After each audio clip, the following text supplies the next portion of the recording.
Olá, o meu nome é Paulo Cogos e esse vídeo é a respeito do tema pena de morte. E eu faço especialmente para refutar os argumentos do Kim Kataguiri, que fez um vídeo tentando rebater os meus argumentos do meu primeiro vídeo sobre pena de morte. O Kim Kataguiri defende a minarquia, onde o Estado cobra imposto do povo para manter um aparato de justiça.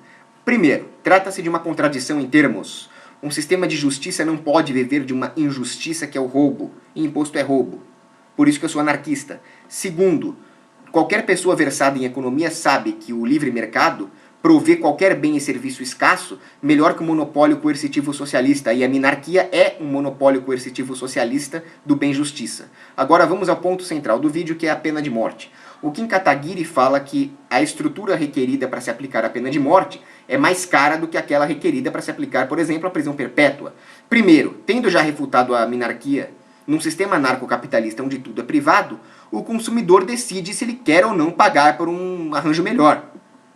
Cabe essa decisão de pagar mais caro ao consumidor, o preço é irrelevante.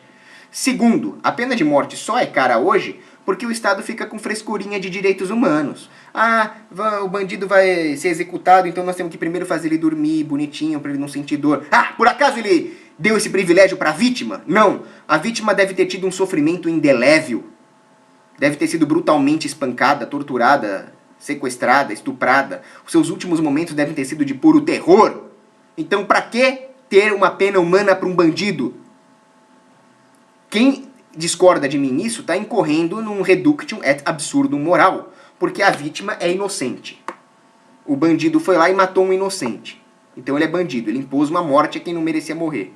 Dar para ele uma pena menor, mais humana do que o que ele fez com a vítima, é colocar o bandido num patamar moralmente superior à da vítima, o que não faz o menor sentido.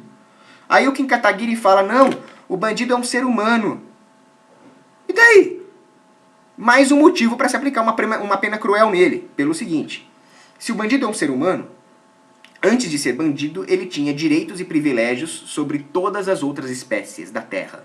Sim, eu sou especista. Se ele tem esses direitos e privilégios, ele tem, portanto, correspondentes deveres e responsabilidades de respeitar esses direitos de outrem. Já uma vaca não tem nem direito nem dever.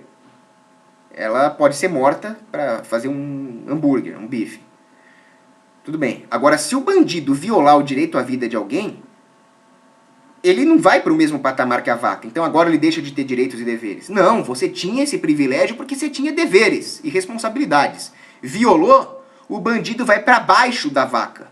Ele vai para baixo de todo aquilo que não tinha nenhum direito natural a princípio. Para baixo de pedra, para baixo dos vermes, para baixo de fezes. Então agora você pode fazer o que quiser com ele. Ele perde o direito até de não ser torturado. Aí o Kim Kataguiri fala que não pode ter pena de morte porque é muito melhor para a vítima que o bandido vá para a prisão perpétua e trabalhe e a renda vá para indenizar a vítima. Ok? O que é vantajoso ou não é fruto de uma valoração subjetiva do indivíduo.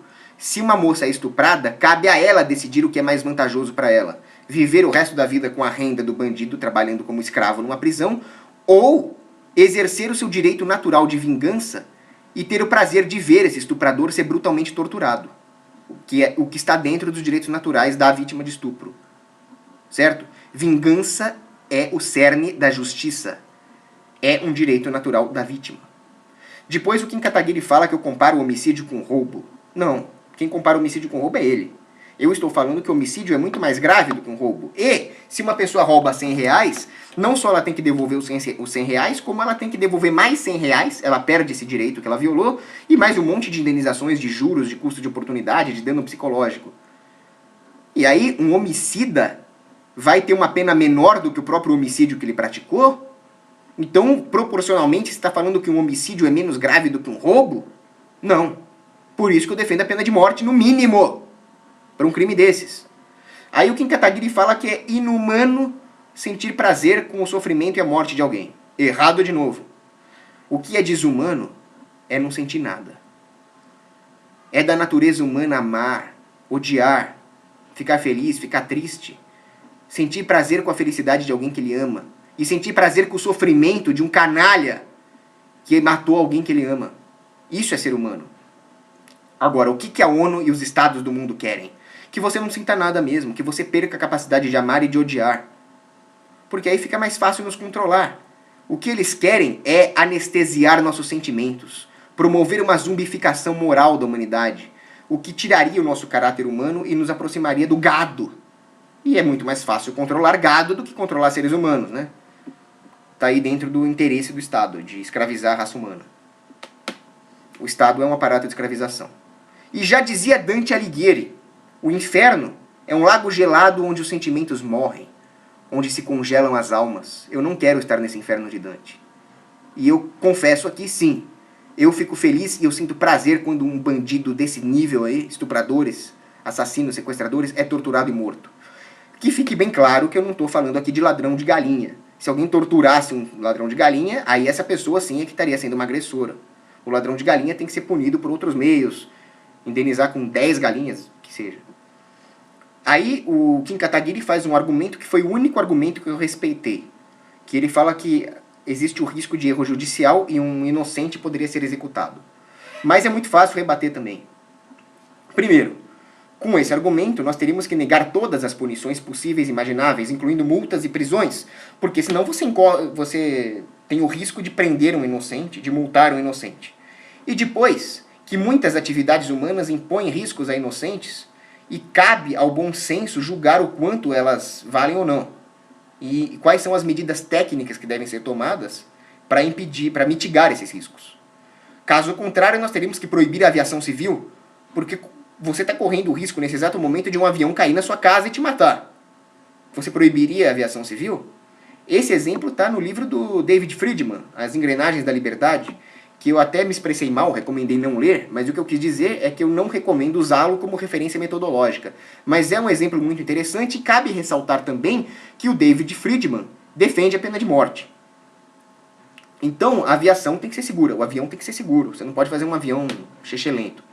A pena de morte tem que ser aplicada com o devido processo, com muitas provas contra o assassino, mas ela tem que ser aplicada. Você não chegou a sequer arranhar o pilar ético sobre o qual repousa a minha defesa da pena de morte. Então, acabei aqui com os argumentos do Kim. Ele termina o vídeo falando uma frase do Gandhi: olho por olho e o mundo acabará cego. Leia o livro do Leandro Narlock, O Guia Politicamente Incorreto da História do Mundo, e você vai ver que o Gandhi não é esse santinho que você acha que é. Muito pelo contrário. Ele também não entende nada de teoria dos jogos, né? Porque a frase correta é: olho por olho e canalha nenhum vai ter coragem de sair por aí furando o olho dos outros. Isso se chama deterrence effect. Tendo aqui acabado com os argumentos do Kim, tem também um tal de J.M. Rigoni, que foi desonesto e tentou usar uma falácia da falsa dicotomia para me colocar numa armadilha. Ele foi intelectualmente desonesto. Ele falou, para acabar com a pena de morte, nós teríamos que ter outra Constituição. E aí nós estaríamos sujeitos à Constituição dos petistas, que estão dominando o país, o esquerdismo está dominando o país, então você está defendendo o esquerdismo. Olha isso, né? Vamos pegar o seguinte exemplo. Imagina que o J.M. Rigoni vivesse no Terceiro Reich, na Alemanha nazista. E aí, para acabar com a solução final, com o Holocausto, teria que torcer para que os soviéticos vencessem a guerra. Então ele diria o quê? Que é inválido ser contra o Holocausto e que eu estou defendendo um regime soviético? Isso é uma falácia da falsa dicotomia que ele usou de maneira muito desonesta. Aí depois ele fala também que eu defendo o Estado, porque eu estou querendo dar ao Estado o poder de decidir sobre vida e morte dos outros. Eu estou defendendo a pena de morte e eu sou contra o Estado. E de qualquer maneira, o Estado é um agressor. Ele já é um agressor por natureza. Pior ainda, se além da agressão que ele já faz intrinsecamente por ser um Estado, se ainda por cima ele cometer uma agressão adicional contra a vítima ao impedir que ela tenha o seu direito natural de justiça. Portanto, o J.M. Rigoni está defendendo dupla agressão estatal. E eu sequer defendo o Estado. Finalizo aqui o vídeo. Um abraço.